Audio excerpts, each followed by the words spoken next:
कभी लगा है कि कोई इंसान तुम्हारी जिंदगी से गया तो सब ठीक हो जाएगा, फिर भी दिल उसी की कमी से धड़कता रहे?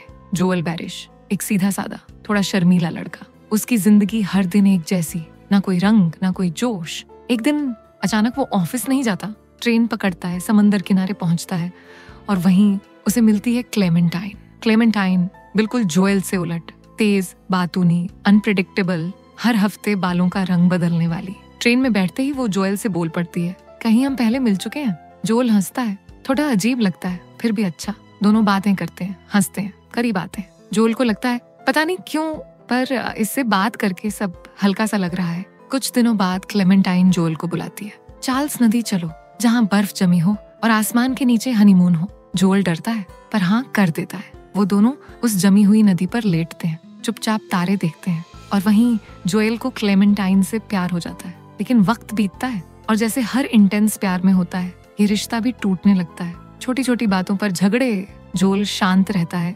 क्लेमेंटाइन भड़कती है।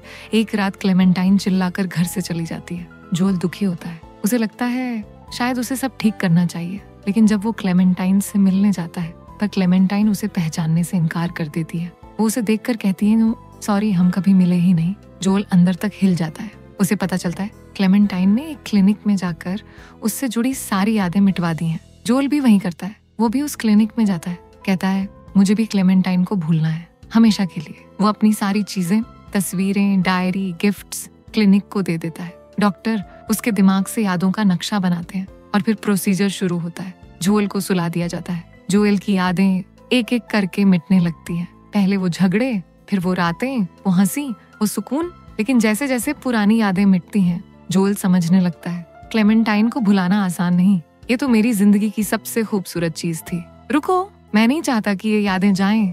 जोएल दिमाग में ही क्लेमेंटाइन से बात करता है। वो कहती है ये लोग मुझे हर जगह से मिटा देंगे, जोएल मुझे बचा लो। जोएल कहता है मैं नहीं चाहता, मैं तुम्हें बचाना चाहता हूँ। जोएल उसे अपनी बचपन की यादों में छिपा देता है। दोनों भागते हैं मेमोरीज के अंदर, बीच, पार्क, बचपन के घर।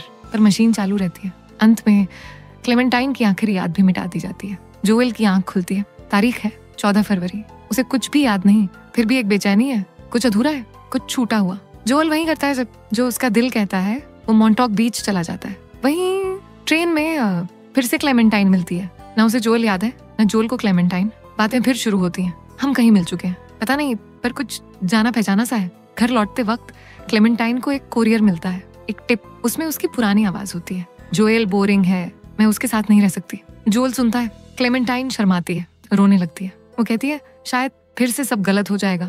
जोएल देखता है, रुक कर बोलता है पता है फिर भी मैं तुम्हारे साथ रहना चाहता हूँ। और वहीं से जहाँ सब कुछ मिटा दिया गया था, वहीं से एक नई शुरुआत होती है।